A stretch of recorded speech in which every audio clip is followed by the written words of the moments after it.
Good morning, everybody, and welcome to this Evershed Sutherland PROPcast.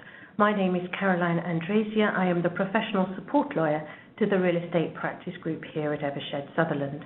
I'm joined this morning by Lucy Chadwick, a principal associate in our London construction team. Good morning, Lucy. Morning, Caroline. Some housekeeping before Lucy and I start. I have put everybody on mute so that we don't get background noise, as there are quite a few of us on the conference call. That doesn't mean, though, that we don't want to hear from you. You're very welcome to drop questions and comments into the chat box on the WebEx function. You can either choose to send your comments and questions to everyone, or you can pick my name, Caroline Andresia, from the drop-down list and just send a question or comment directly to me. Lucy and I will pick up questions as we go, if appropriate. If not, we'll save up the questions for the end and deal with them all at the end of the session. And we'll stay on at the end for a few moments too, in case there are extra questions that people want to ask when we get to the end of the session. The session is being recorded, and you'll be able to listen to it again through our PROPcasts webpage. So our topic this morning is taking a lease off plan, the construction considerations, and I've asked Lucy to join us because really, if there's a lady who knows about this kind of thing, it's Lucy. So Lucy, perhaps you can just give us a bit of background on why I've picked you to be our lucky guest speaker today. Thanks, Caroline. So, as Caroline said, I'm a principal associate. I head up the transactional team for construction and engineering here in the London office. We have a broad practice covering UK and international development and real estate finance. And over the last few years in particular, we've worked very closely with our corporate occupier real estate team, who I'm delighted to say has just retained their Tier 1 Chambers ranking.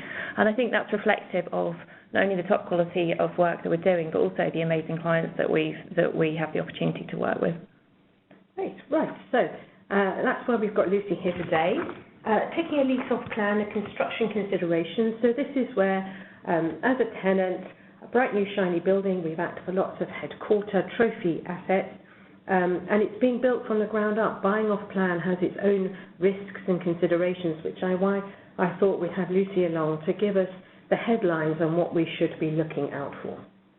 So firstly, Lucy, the look and feel of office space is so fundamental to tenants taking off plan. I mean, this is the reason why they take off plan, so that they can have a building built just the way they like it. So if that's what we're aiming for, a building just the way we like it, what protection should tenants be seeking under that agreement for lease to make sure they get the specification that they really want? Yeah, absolutely. And I think this is something that we're really seeing in the market, that actually the real importance of getting that grade A office space, the prestige, especially the trophy tenants taking headquarters of incredible buildings. This is really key. So I think there's a couple of key things. We need to ensure that there's a comprehensive list of development obligations, which would include, for the landlord, an obligation to comply with the specification. The specification should be very carefully, or it'll be subject to tenant approval. It should be appended to the agreement for lease. And it should be very carefully reviewed by the tenant's technical team to make sure it really does deliver the quality and calibre that you're looking for. In terms of more general obligations, the landlord should be required to carry out all their works in a good and workmanlike manner to be expected of a competent developer. The usual sort of provisions in terms of not using or specifying prohibited materials. And in terms of design, which is key, to ensure that the duty of care in relation to design is as robust as we can make it. So that skill and care obligation is to design to the standard of a competent and experienced developer producing buildings of the grade A spec that's being required. The second important thing is to obviously control and very carefully define the landlord's ability to vary the landlord's works. So you've got an approved specification, but what right does the landlord have to vary that during the course of the works? And in the agreement for lease, it's very important to tie that down. The best way, in our view, to do that is to have two sets of categories. So you'll have a permitted variation, so the landlord can make permitted variations without tenant's consent, and these should be as limited as possible. In our experience, it should be simply to comply with statutory requirements. If there are materials that are in short supply or which become unobtainable, so they can't deliver, then they can replace those. But again, you need to make sure that the provisions cover it so that any replacement is of equivalent quality and finish of an appearance, because now we're seeing clients that the actual visual aesthetics of those materials are key, and that can be internal and external, so we need to cover that. And fundamentally, that any variation won't adversely affect a tenant's beneficial use and occupation of the premises. Any other variations should require the tenant approval, acting reasonably. Okay, so the devil really is in the details. Absolutely. Absolutely.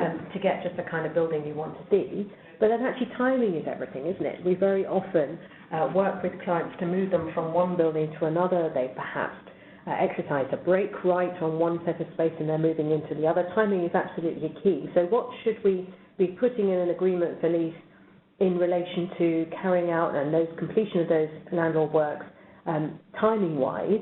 And then what if it all goes horribly wrong? What are the remedies that should be available to a tenant in the event of delayed completion of the landlord's work? And you're right, Caroline, this is key, and it's always subject to a lot of negotiation. From a tenant perspective, the fundamental is there should be an obligation to procure that the works are completed by a specified date. That might sound obvious. Landlords will be pushing for that to be a reasonable endeavours rather than absolute obligation, and that's not something that we would ever accept. What is a reasonable position is that you have an absolute obligation to complete the works by a specified date, but you have an exhaustive and limited list of events that will entitle the landlord to an extension of time to that date. In terms of the list that we generally would expect to see, those events would be anything that would properly entitle the landlord's building contractor to an extension of time under the building contract.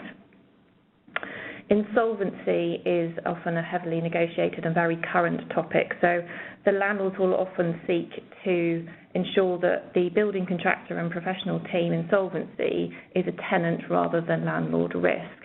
Now, that's something that we push back on, but we have to accept we're in a post-Carillion world, and I think for a contractor insolvency, potentially that's while you can, and we can discuss this later, while there are mitigation steps that we can include in the agreement for lease to try and ensure that the landlord is doing everything they can to get the best design and construction team with the best covenant strength, there's also an element where it is potentially outside their control. So I think for a building contractor and arguably professional team, that's something that potentially a tenant may be prepared to accept. Subcontractor risk, we tend to take a very robust line that risk could sit with the landlord. Force majeure is another one, so we're talking extreme exceptional events, neutral events that are not due to the landlord, but that should only apply to the extent it's not covered under the building contract, so that there's no double counting there. Another one which is a sort of point of negotiation is building contractor and professional team default. Again, you can include provisions in the agreement for lease to say that the landlord will ensure that they enforce their rights and ensure that their design and construction team complies with their obligations under the building contracts and the professional appointments.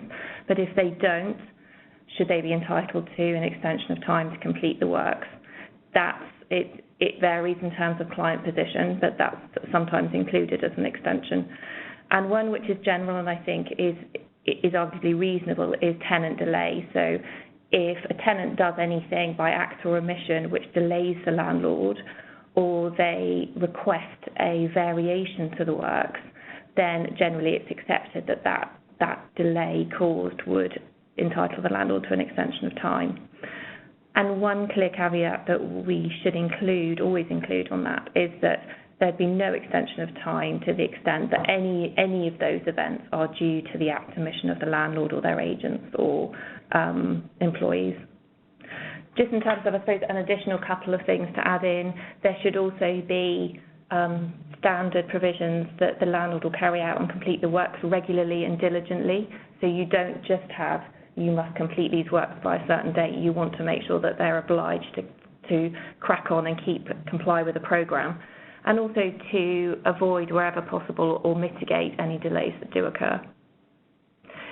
So what happens if you've included all those provisions? What happens actually if the works are late and they still haven't met the target completion date as may be extended under in accordance with the contract? Well, things that we would insist on is liquidated damages for delay or delay in the rent commencement date, but this should always be subject to a long stop. So if the timing is absolutely fundamental, if you're moving offices or you're taking new space, the consequences of not being able to move can be significant. So if that long stop date isn't met, then a tenant should always have a right to terminate and be entitled to a compensation payment given the losses that are likely to be suffered. Okay, so that's locking them all down timing-wise, having some remedies if they don't hit the dates. Then actually looking back at the buildings themselves, we have some, particularly, say, our tech clients, like their buildings just the way it is. I mean, I'm thinking ball ponds, I'm thinking slides. Slides, that has to come in there. I'm thinking all the things I wish we had in One Wood Street. But actually, towards that kind of bespoke building, and however bespoke it is or not, what right should a tenant have to be able to vary the landlord's works once they've begun? You've talked about locking down the way the landlord can change the landlord's works, but what about the tenant's rights to change those landlord works once it's all started? So you're right, these are absolutely key. So a tenant should have a right to request variations under the agreement for lease, and generally will include the ability to request such variations at any point prior to a specified date or a specified period before the target completion date. And that's just to take into account, but from a landlord's perspective, if you're 1 month from practical completion of a new build, then it's reasonable that if there's a significant variation, then that's not going to be approved. But you must have that right, and there must be a lot of controls and rights around that. So generally what the landlords would request is that any request for a variation would be supported by design and specification information, usually to about REBA stage 3, which is concept design. The landlords will while most landlords will accept this, they're very keen that they have a right to withhold approval in certain circumstances. And obviously from a tenant's perspective, we want these to be as reasonable and limited as possible. So general grounds for withholding approval to a tenant-requested variation would be any changes which materially adversely affect the investment value, which would involve significant dismantling, removal or alteration of works that they'd actually already carried out. Changes which materially or detrimentally affect the quality, character or finish of the landlord's works, or which affect the structural integrity of the building.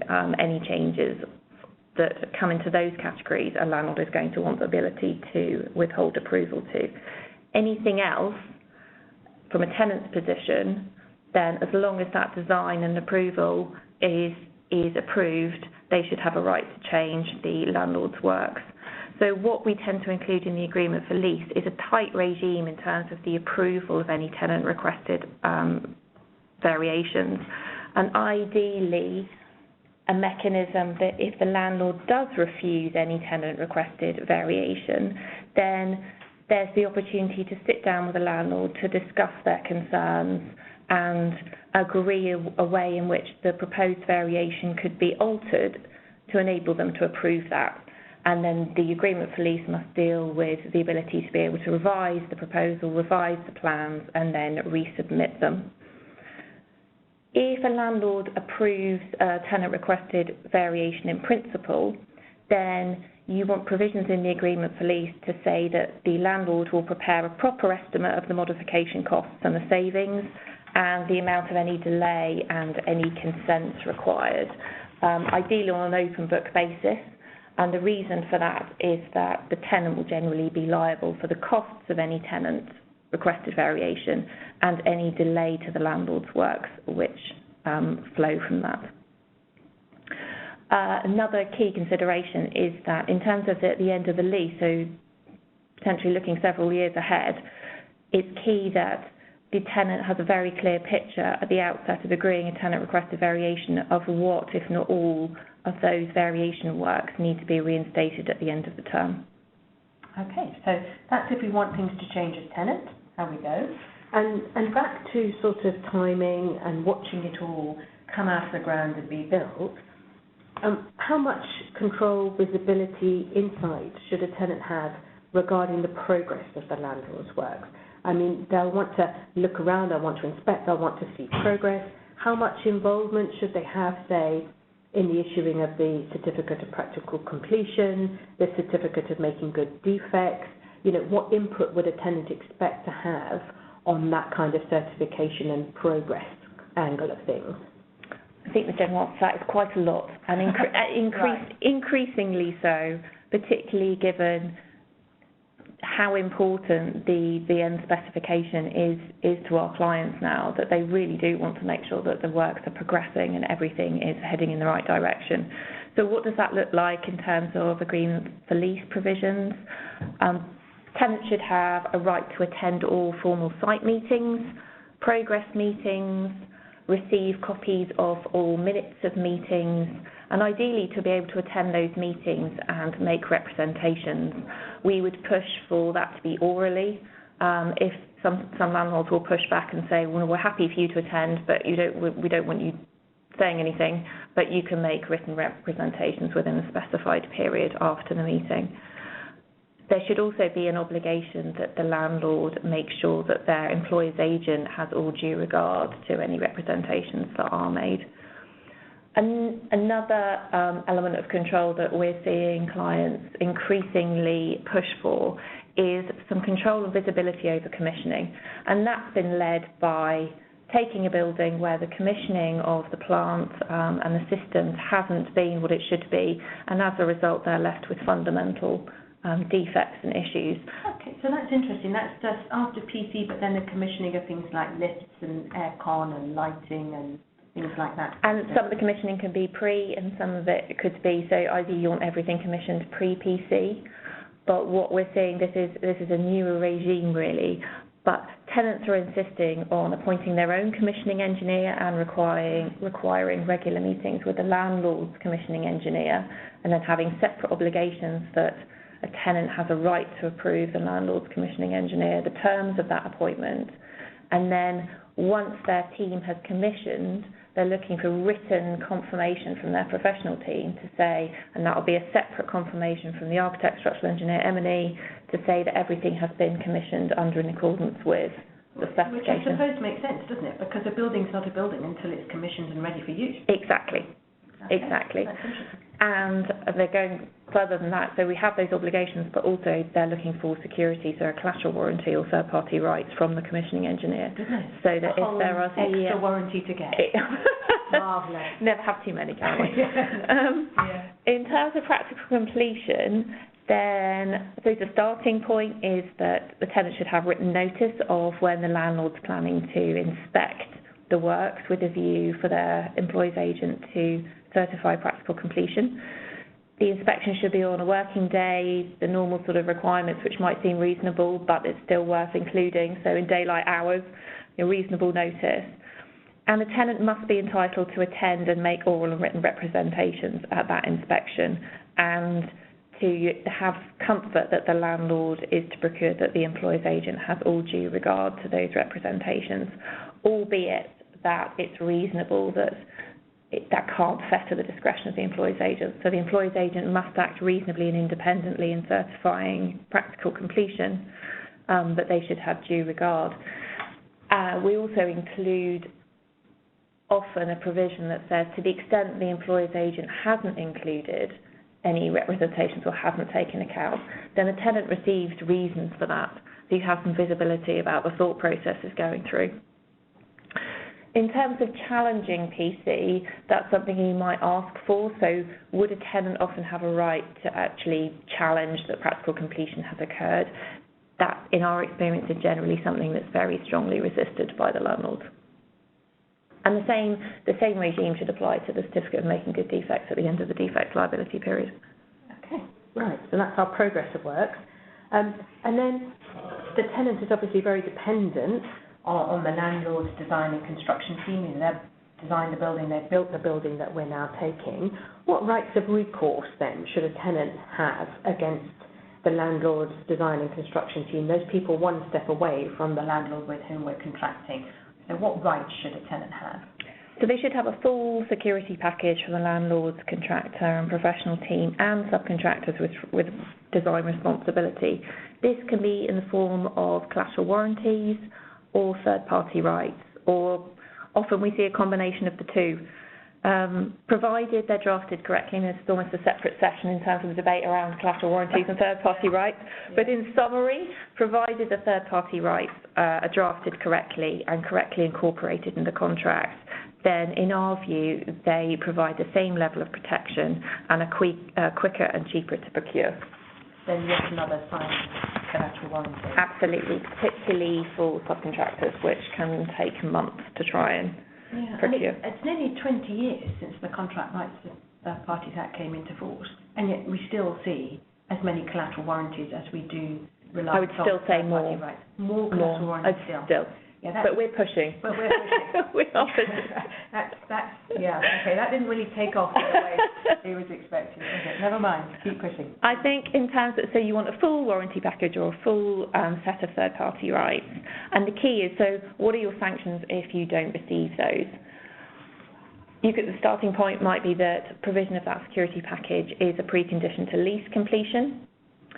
That's something which, understandably, a landlord is going to push back quite firmly on. Alternatively, there could be a retention or a rent reduction per warranty if those aren't provided.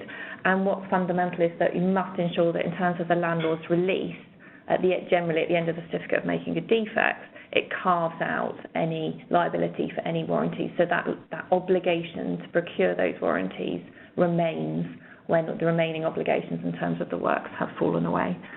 And I guess one quick thing to throw in terms of the warranty package, the protection afforded by your warranties is obvious, or your third-party rights is obviously fundamentally linked to the terms of the underlying documents and the covenant strength of the landlord's design and construction team.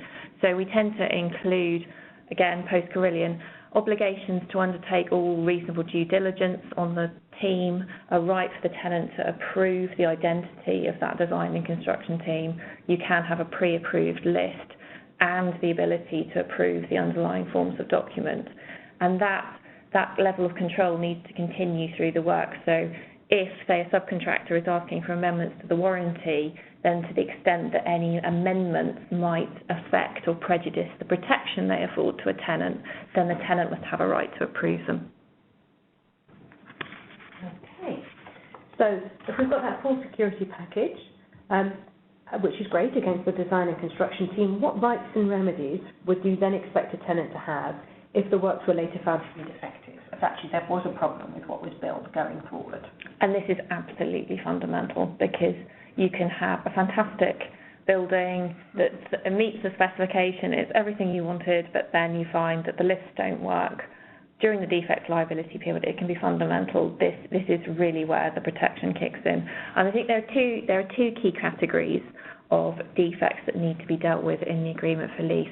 The first is snagging items, which generally are minor defects or omitted items which don't adversely affect the tenant's use and occupation of the premises and which don't prevent the issue of the PC certificate. Tenants should be provided with a programme of remedial works for those, and because of their minor nature, and generally they'll be set out in a schedule to the certificate of practical completion when the landlord's works are completed, I think it's reasonable for those works to be remedied within about 1 month of practical completion. Or if you want some flex, or the landlord's pushing for flexibility, such longer period as we may agree. If they're not completed within that period, then again, depending how sensitive the tenant is to that, then they can seek a specified rent payment reduction under the leases. I think the key thing here is that the landlord must be suitably incentivised to remedy the items within the required time frame. And then moving on the bigger items, so what happens if we have latent defects? So defects in the landlord's works which arise after practical completion. The definition of the defect is key. From a tenant perspective, you want that to be as wide as possible. So it should be any fault or failure that occurs during a specified period, which is generally sort of 2 years from completion, which are due to the design, construction, materials or workmanship not being in accordance with either the agreement for lease or the building contract. Landlords will often push to limit that to the building contract, which can be agreed provided that we're comfortable that the provisions of the agreement for lease have been expressly stepped down to the building contract. And I think there's a few things the key considerations to be addressed in terms of the defects are what happens if there is a defect which arises which causes further damage. So the landlord should be obliged to remedy all consequential damage to the landlord's works caused by any defect, and to reimburse the tenant for the cost of any damage to their tenant's works caused by that defect. So you don't really want an obligation on the contractor to fix those, because that's going to prejudice your rights against your own fit-out design and construction team.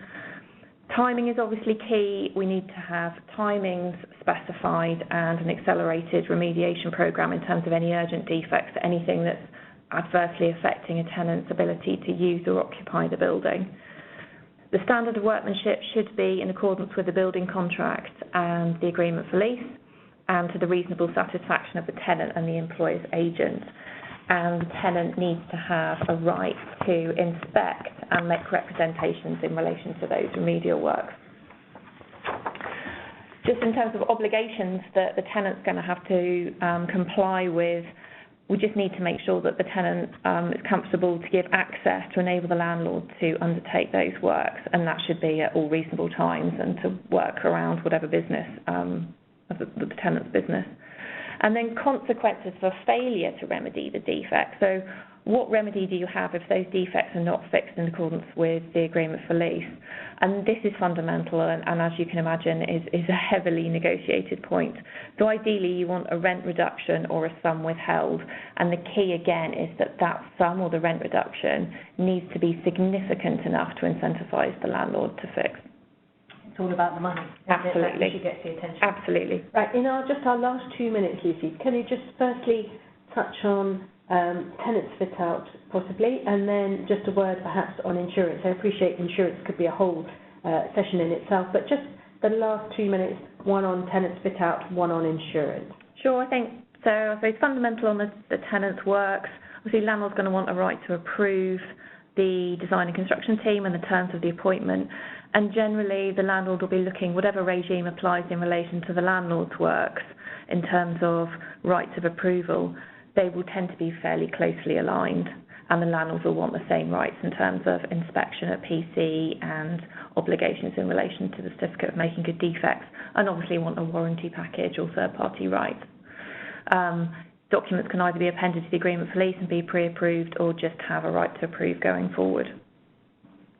In terms of insurance, bit of a gallop, but during the landlord's works, from commencement, obviously the landlord will be required to insure the works. The sticky and interesting things is when the tenant starts their fit-out works, and this is often an issue which involves some debate. So tenant will be responsible for ensuring the fit-out works, and then the landlord will have to insure the existing structure, ideally in the joint names of the tenant and the tenant's contractor. If that's not possible, then it's really key that the tenant seeks a waiver of subrogation against the tenant's contractor. So I think that's something that a lot of sort of questions and advice, but that's something that we can help with on an ad hoc basis. And then latent defects insurance. In an agreement for lease, you want the obligation for the landlord to procure an LDI policy in a form to be approved. Okay, so that touches on insurance. Right, thank you very much, Lucy, for all of that. As I said, Lucy and I will stay on the line and stay on the WebEx to view the chat box if anybody would like to raise any questions. As I mentioned, the session is recorded, so you can listen again by going to our PROPcast webpage. If you have any feedback or questions, I'm sure Lucy and I would be very pleased to hear from you. Lucy's contact details are there up on screen. If you have any requests for future PROPcast topics, then please feel free to drop me a line. We'll take all requests and see what we can do for you. As I mentioned, we'll stay on the line for a moment or two. Otherwise, for those of you who are leaving now, thank you very much for joining.